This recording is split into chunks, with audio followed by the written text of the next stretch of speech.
खुशियाँ छूने ख्वाबों का आसमां। United University, educate, evolve, empower. Uttar Pradesh की राजनीति में एक बार फिर बड़ा खेल लगभग शुरू हो गया है। हालांकि चुनाव तो अभी दूर है, लेकिन सियासी बिसात बिछनी शुरू हो चुकी है। समाजवादी पार्टी और कांग्रेस की बढ़ती नजदीकियों ने सत्ता के गलियारों में नई हलचल पैदा कर दी। मेरठ की 7 विधानसभा सीटों पर कौन लड़ेगा, किसे मिलेगा टिकट और किसके हाथ लगेगी जीत की चाबी, इस पर पर्दे के पीछे मंथन तेज है। बिल्कुल। और दूसरी ओर समय से पहले चुनाव की चर्चाओं ने राजनीतिक दलों की धड़कनें और बढ़ा दी हैं। क्या यूपी में फिर बनेगा सपा कांग्रेस का मजबूत गठबंधन? क्या पीडीए, महंगाई, किसान और युवाओं के मुद्दे भाजपा के लिए चुनौती बनेंगे? और क्या चुनावी कैलेंडर तय समय से पहले बदल सकता है?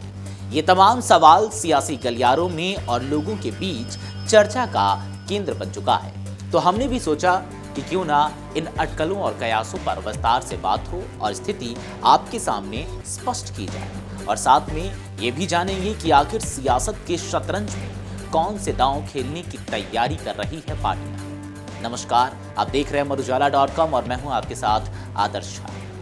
दरअसल उत्तर प्रदेश विधानसभा चुनाव भले ही अगले वर्ष प्रस्तावित हो, लेकिन राज्य की राजनीति में चुनावी सरगर्मियां अभी से तेज हो गई हैं। समाजवादी पार्टी और कांग्रेस के एक बार फिर गठबंधन में चुनाव लड़ने की संभावना ने राजनीतिक समीकरणों को नई दिशा दे दी है। सपा प्रमुख अखिलेश यादव के हालिया बयान के बाद यह लगभग साफ माना जा रहा है कि दोनों दल आगामी विधानसभा चुनाव में साथ उतर सकते हैं।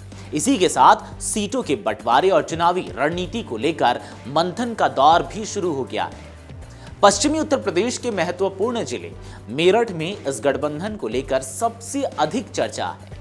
राजनीतिक रणनीतिकारों का मानना है कि जिले की 7 विधानसभा सीटों में से 5 या 6 सीटें समाजवादी पार्टी के खाते में जा सकती हैं, जबकि 1 या 2 सीटों पर कांग्रेस दावा ठोक सकती है।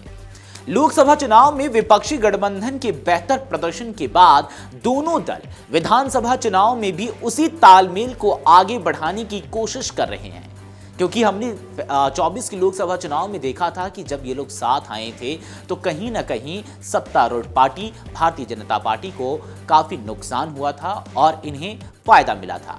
अब ऐसा लग रहा है कि मानो उसी रणनीति के साथ ये दोनों ही पार्टियां आगे बढ़ने पर विचार विमर्श कर रही है। आपको बता दें कि अखिलेश यादव ने पहले ही स्पष्ट कर दिया था कि गठबंधन में सीटों की संख्या से अधिक महत्वपूर्ण जीत का लक्ष्य है। उनके इस बयान के बाद राजनीतिक गलियारों में चर्चाएं तेज हो गईं कि विपक्ष भाजपा के खिलाफ एकजुट रणनीति के साथ मैदान में उतर सकता है।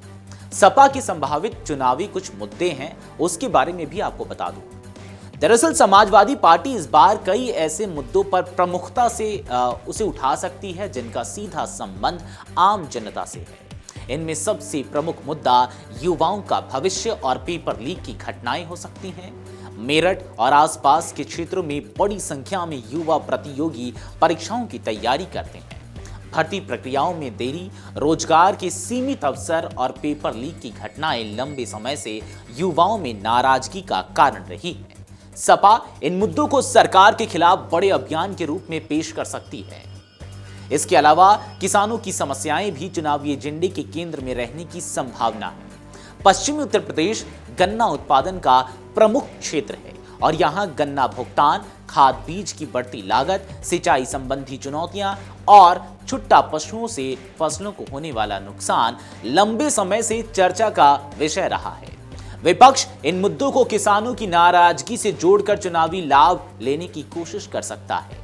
इसके अलावा मेरठ के सराफा कारोबार, कपड़ा उद्योग, बुनकर समुदाय और छोटे व्यापारियों से जुड़े आर्थिक मुद्दे भी प्रमुख रह सकते हैं।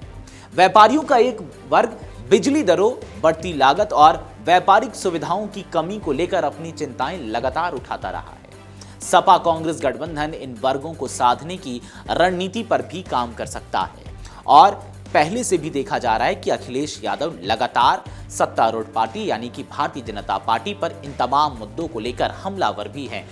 अनेकों मौकों पर कई कॉन्फ्रेंस में भी उन्होंने पेपर लीक जैसे मुद्दों पर भी अपनी बात सामने से रखी है और बहुत ही मुखरता से इन तमाम मुद्दों को उठा रहे हैं। तो ऐसा माना जा रहा है कि चुनाव में भी इन मुद्दों पर खास नजर होगी और इन्हें ही उठाने की संभावना भी है। दरअसल समाजवादी पार्टी की राजनीति में पीडीए यानी कि पिछड़ा, दलित और अल्पसंख्यक फॉर्मूला लगातार महत्वपूर्ण भूमिका निभा रहा है। माना जा रहा है कि आगामी चुनाव में भी पार्टी इसी सामाजिक समीकरण को मजबूत करने का प्रयास करेगी। महंगाई, बेरोजगारी और सामाजिक न्याय जैसे मुद्दों को पीडीए रणनीति के साथ जोड़कर व्यापक जन समर्थन जुटाने की कोशिश की जा सकती है। ये तो बात हो गई तमाम मुद्दों की।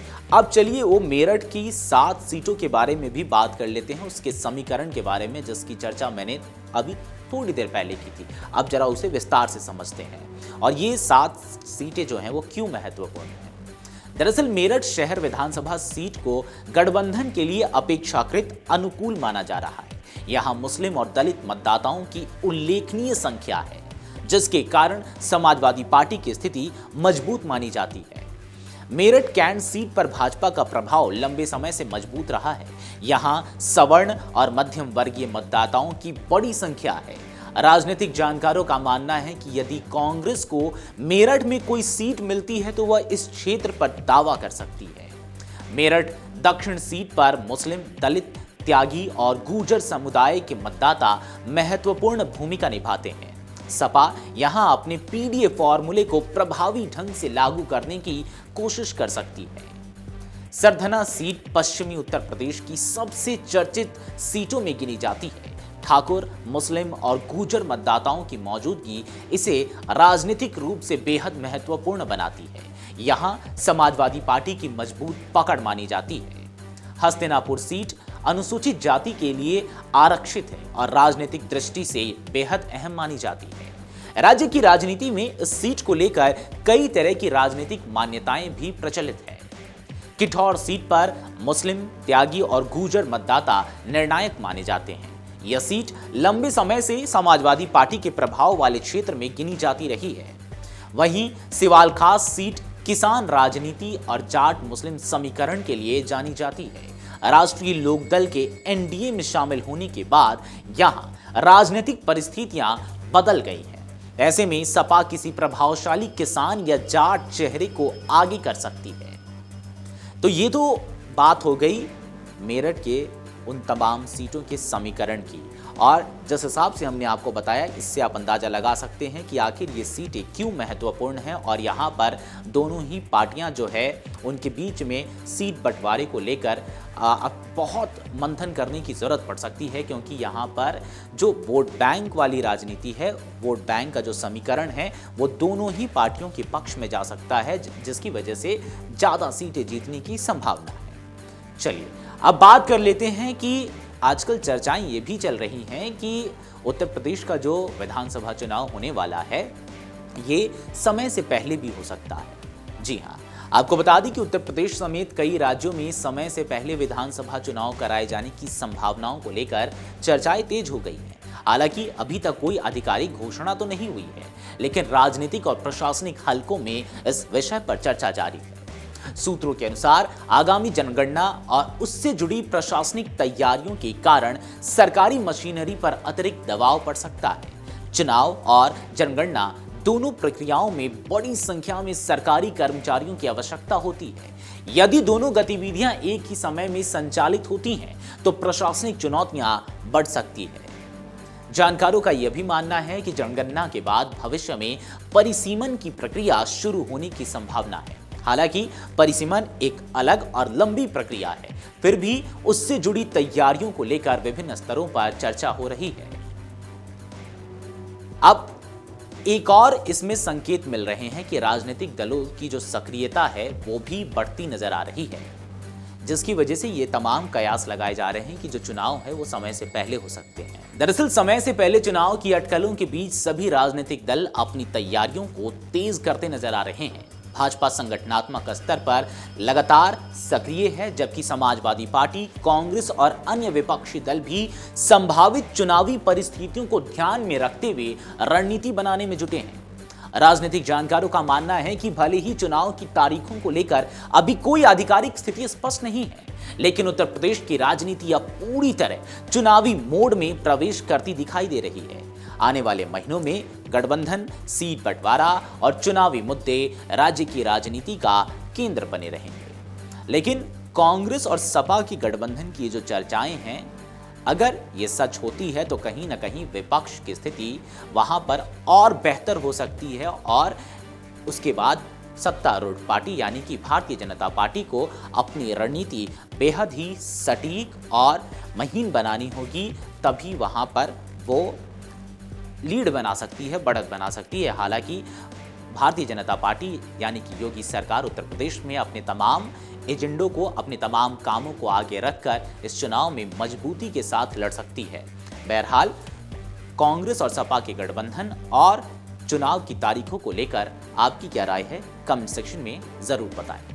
अगर आप ये वीडियो YouTube पर देख रहे हैं तो हमारे चैनल को सब्सक्राइब कर बेल आइकन दबाएं और Facebook पर देख रहे हैं तो हमारे पेज को लाइक करें।